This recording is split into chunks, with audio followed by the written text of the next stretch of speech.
yang diawali dengan penggantungan lonceng gereja oleh Ketua Klasis Kerom, Bapak Pendeta Christian MN Aba, SSI M. Teol.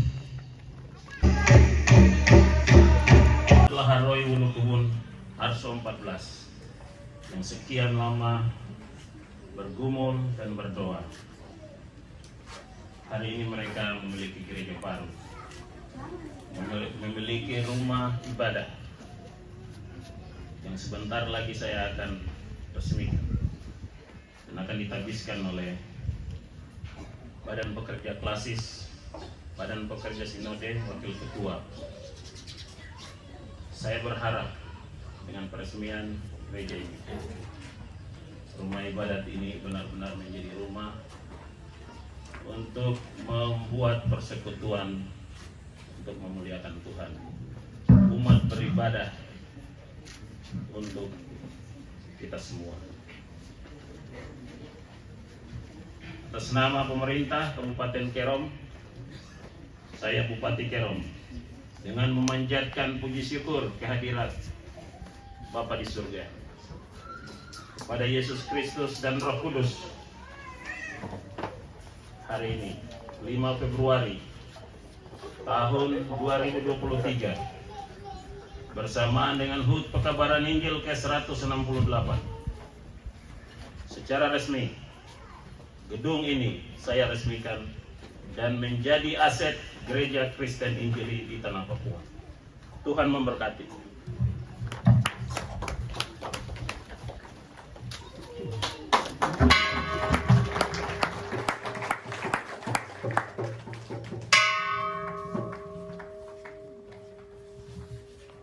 Saya selanjutnya membubuhkan tanda tangan dalam prasasti peresmian ini di dalam nama Bapa, di dalam nama Yesus Kristus dan Roh Kudus. Amin.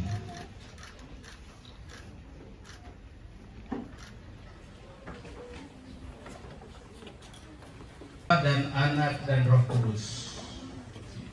Rumah ini ditahbiskan untuk kebaktian kepada Allah yang hidup, supaya namanya tinggal di tengah-tengah jemaat ini dalam pemberitaan firman dan pelayanan sakramen. Jemaat datang kepadanya dalam doa syukur, pujian dan sembah. Baginya lah kemuliaan sekarang dan selama-lamanya. Amin.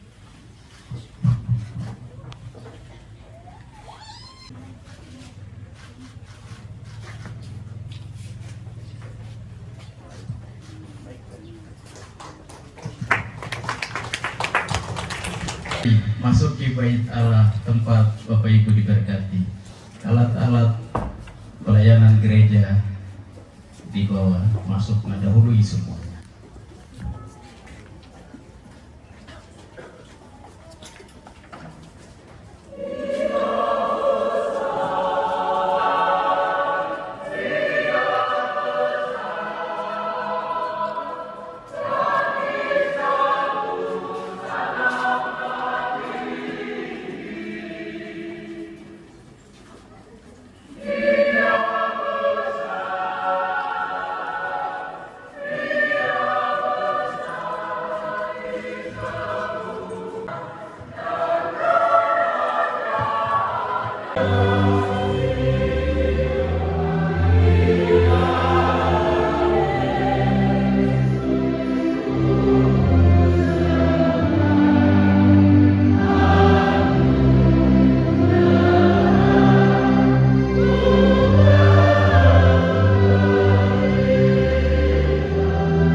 Para majelis seluruhnya dari 40 sekian jemaat dari Klasis Kerom yang kami kasih dan hormati, para Tuhan sekelas dari Kabupaten Kerom, pemerintah sekalian,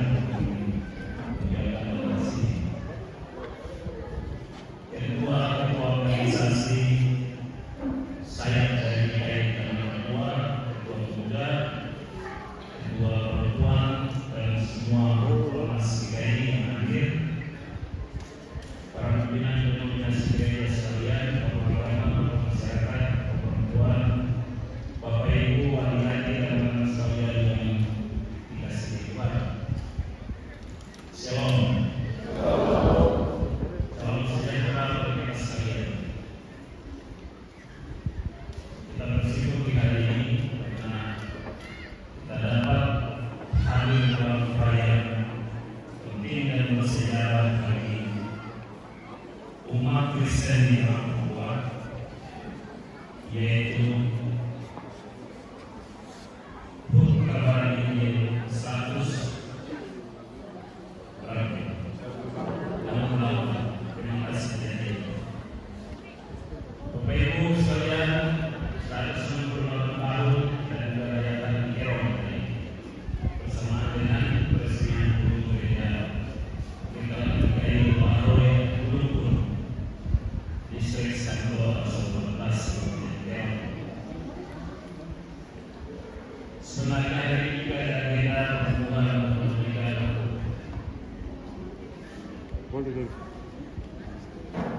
pagi yang selalu kita berada di sesuai dengan cara yang pesan dan cara yang khusus untuk perlu persiapan yang baik untuk cara langsung. Bapak Ibu sekalian, saya bersama pemerintah Kabupaten Kerom sebelum berjalan masyarakat Kerom menyampaikan selamat merayakan hari ulang tahun kepada Injil Pesta Tuhan khusus untuk kita di Kabupaten Kerom. Semoga kabar Injil yang kita rayakan dengan meriah ini, dengan gembira ini, dan hanya menjadi sebuah perayaan ritual dan juga perayaan seremonial, tapi hendaknya menjadi sebuah momentum iman, sebuah momentum perubahan yang terus membawa kita untuk semakin dekat dengan Tuhan, semakin dekat satu sama lain di dalam keluarga, di dalam jemaat, di dalam masyarakat. Momentum ini bukan hanya untuk mengenal jasa Tuhan hamba Tuhan Sedlin, yaitu Tuhan Gesler. Mereka telah bekerja keras, mereka telah berjelilah, mereka telah mengorbankan segala waktu sebagai hamba Tuhan. Dan kita menunjukkan kepada mereka hari ini lebih konkret dengan masyarakat. Apakah pertanyaannya sampai hari ini 198 tahun ini Injil telah menjadi kemudi atau Injil masih tetap menjadi bangsa? Pertanyaan ini saya sampaikan kepada kita sekalian. Sekali lagi 198 tahun ini, apakah ini menjadi landasan dalam hidup dan doa kita? Menjadi kemudi ataukah Injil menjadi bangsa? Itu yang harus saya sampaikan di kesempatan ini, menjadi refleksi saya dalam HUT hari ini. Kita terus sibuk dengan kegiatan kita. Dinamika perkembangan gereja terus berjalan seiring dengan dinamika sosial masyarakat. Gereja menghadapi tantangan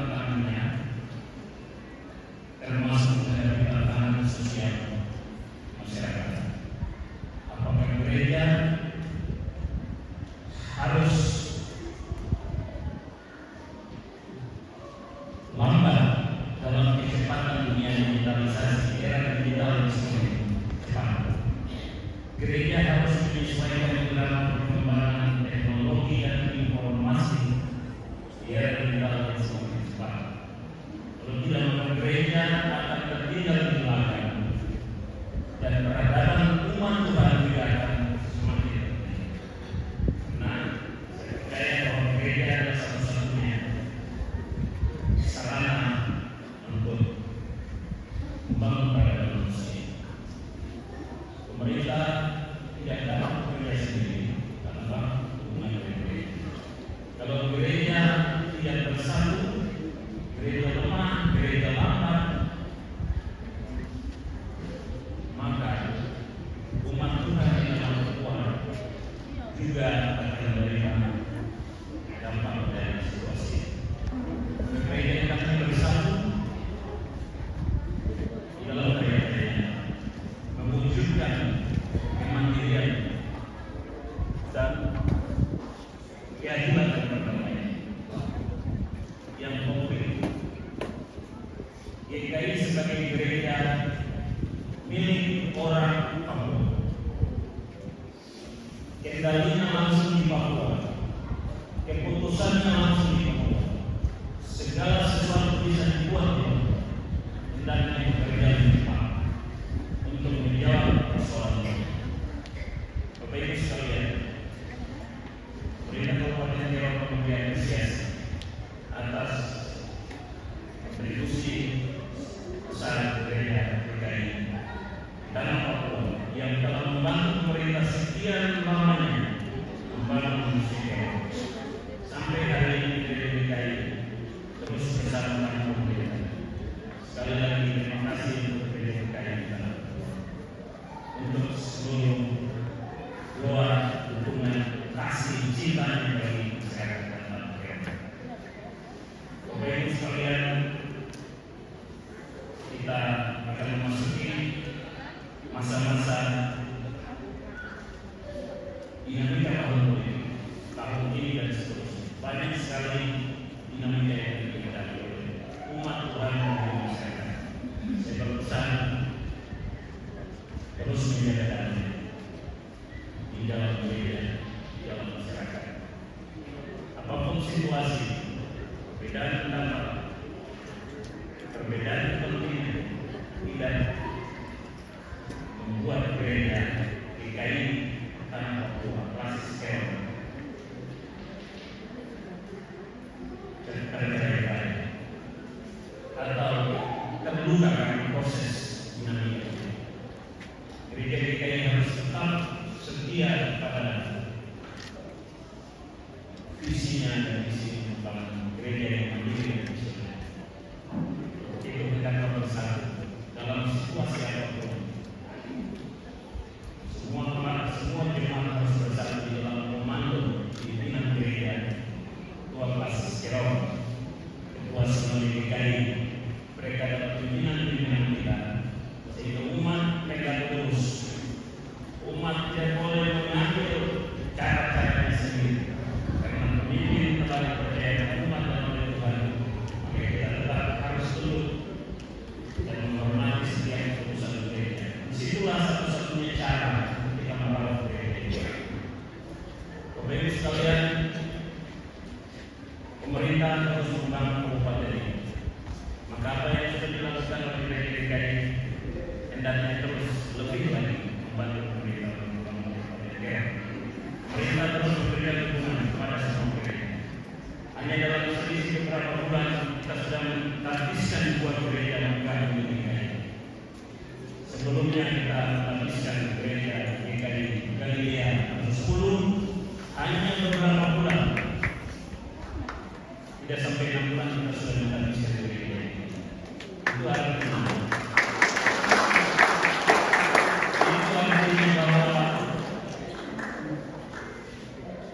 artinya bahwa gereja GKI semakin bangkit, semakin maju. Selaras dengan visi pemerintahan Kabupaten Riau untuk membangkit inovatif, mandiri, bermartabat dan berkelanjutan. Gereja pun harus bangkit secara inovatif, mandiri, bermartabat dan berkelanjutan. untuk terus eksis di tengah-tengah Tuhan. Bapak Ibu sekalian, bangunan gereja telah menjadi aset DKI, menjadi tempat kita beribadah dan memuliakan Tuhan. Tetapi rumah ini juga adalah tempat kita berlindung dari segala serangan setan untuk daerah itu. Maka terus berdoa untuk Kabupaten Kerom, terus berdoa untuk Kabupaten Kerom, karena tanpa doa kita akan kehilangan arah, tanpa izin kita akan kehilangan arah. Maka pesan saya, kita terus mendoakan. Jadikan Injil dan doa sebagai kemudi untuk mengarahkan kita kepada mimpi dan misi kita yang besar. Tanpa Injil dan doa maka kita jadikan bangsa maka kita akan susah. Ke gereja pun akan susah, umatnya akan susah, dan perjuangan sejarah atau geser kita sia-sia. Terima kasih. Demikian yang saya sampaikan. Terima kasih untuk semua donatur yang telah membantu gereja ini, semua pihak yang sudah saya sebutkan dalam perayaan hari ini. Dengan caranya masing-masing telah membantu terselenggaranya acara hari ini dan juga peresmian gereja ini. Laharoli juga telah membantu dengan caranya masing-masing untuk berdiri di gereja. Terima kasih untuk Wakil Ketua 1 Sinode DKI di Tanah Papua. Kita beri aplaus untuk pendeta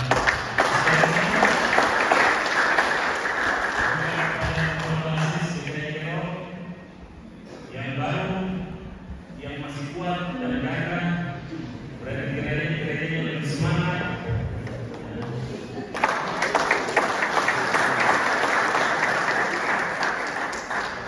Juga kepada para wakil anggota wilayah 1, ketua wilayah 1 DKI wilayah 1, wilayah tadi Seiren ya. Seiren masuk tidak? Seiren juga. Wilayah tadi mantan ketua klasis DKI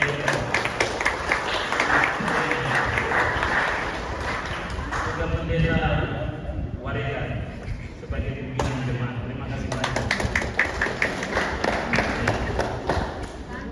Bapak Ibu pendeta sekalian, terima kasih banyak untuk doa dan cintanya, kasihnya. GKI adalah kita.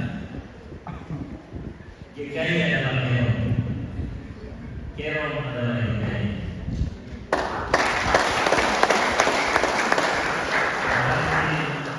GKI harus berdiri paling depan untuk menyelamatkan umat Tuhan.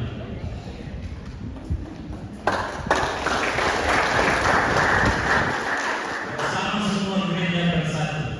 Di dalam gereja bersatu dengan agama-agama yang lain, jaga toleransi, kedamaian, kerukunan.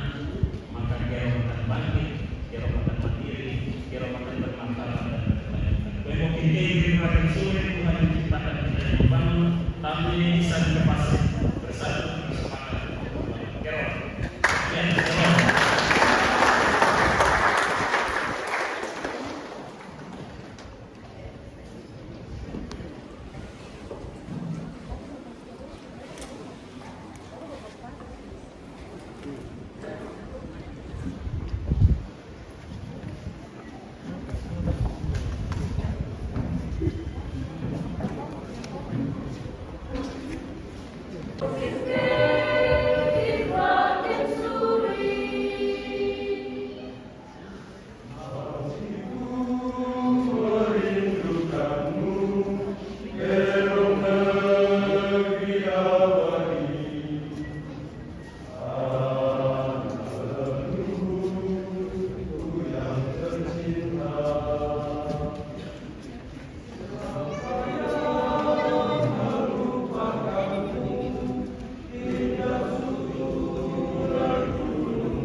Kabupaten Kerong, Ketua Klasis Kerong, dan Bapak Pendeta Jemaat disilakan untuk kembali ke tempat.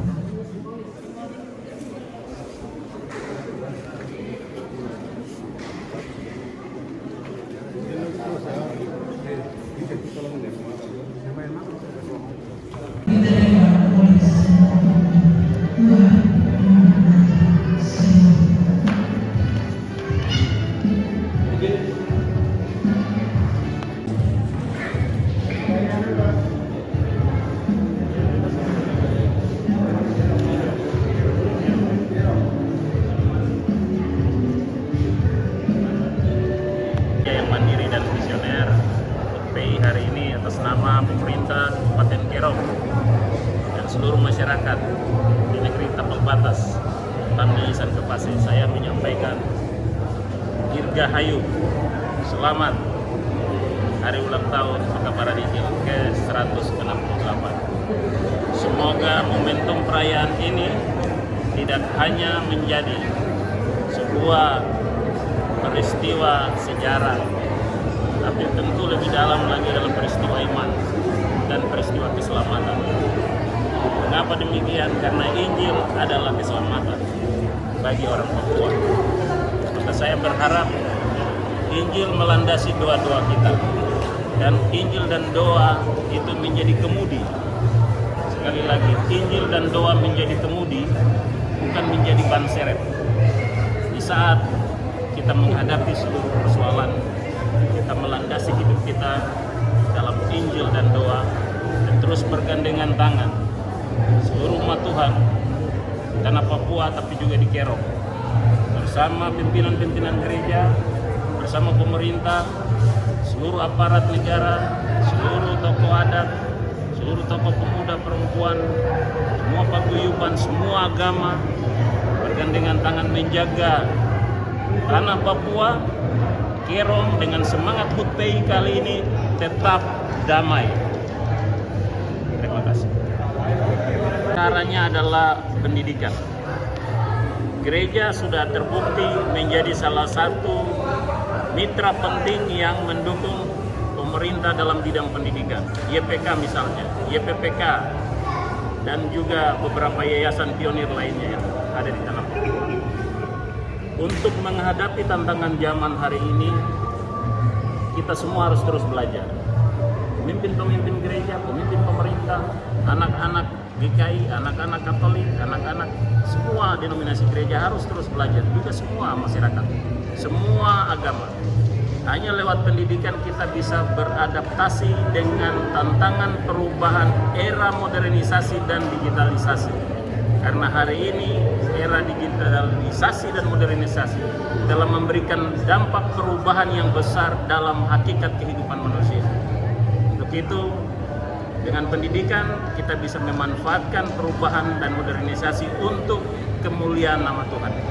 Kalau tidak, maka kita akan tergilas, bahkan modernisasi dan digitalisasi bisa merusak dan menjauhkan kita dari Tuhan. Pertama, patut kita mengucap syukur pada Tuhan bahwa Tuhan dengan kuasa dan caranya telah mengutus Otto dan Geisler untuk tiba di tanah Papua.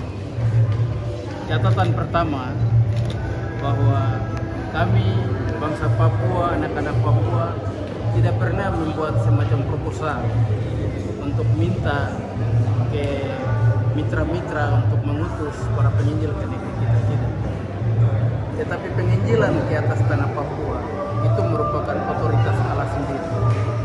Karena itu kami berpandangan bahwa ketika Allah berkehendak menyatakan kekuatan kuasanya sendiri, maka kuasa apapun di atas tanah itu akan ditaklukkan oleh kuasa Allah sendiri.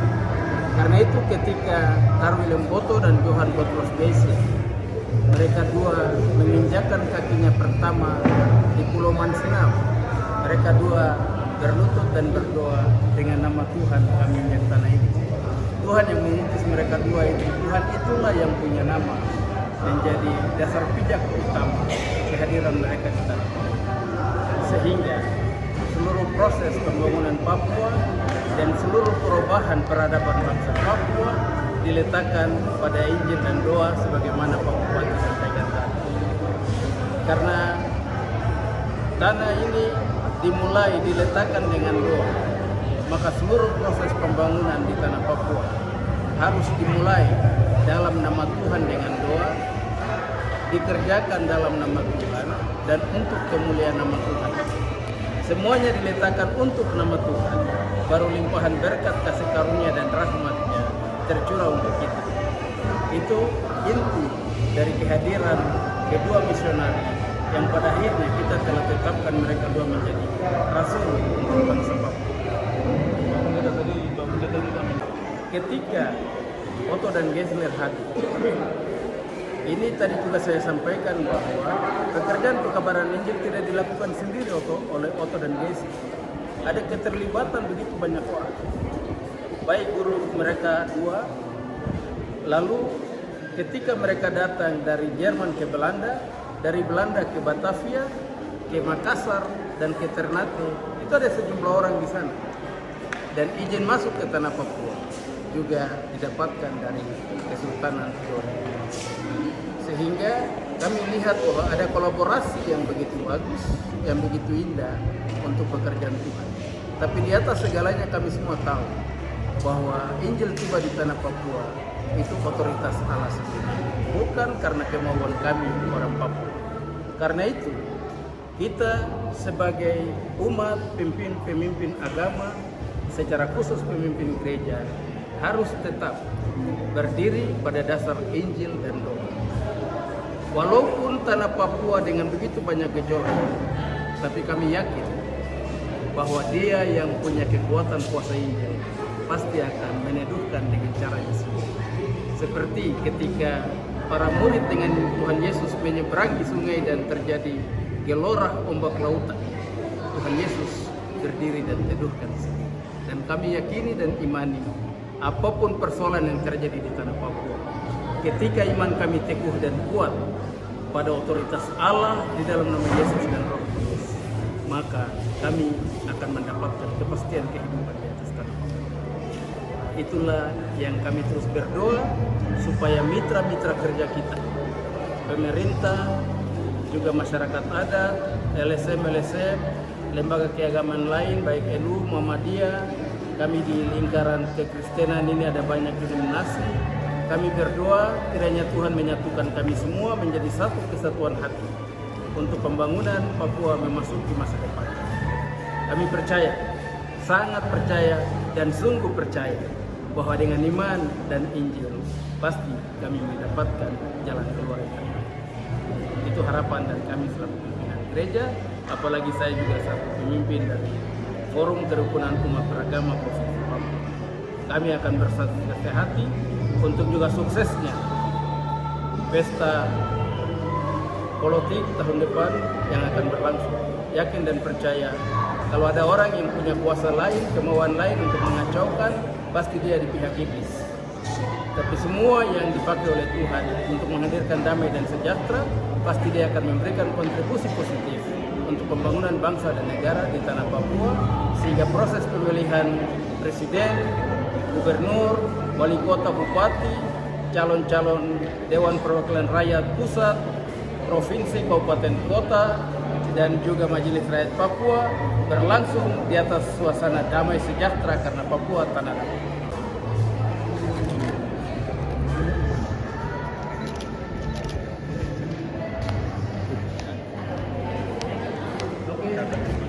Tuhan memberkati.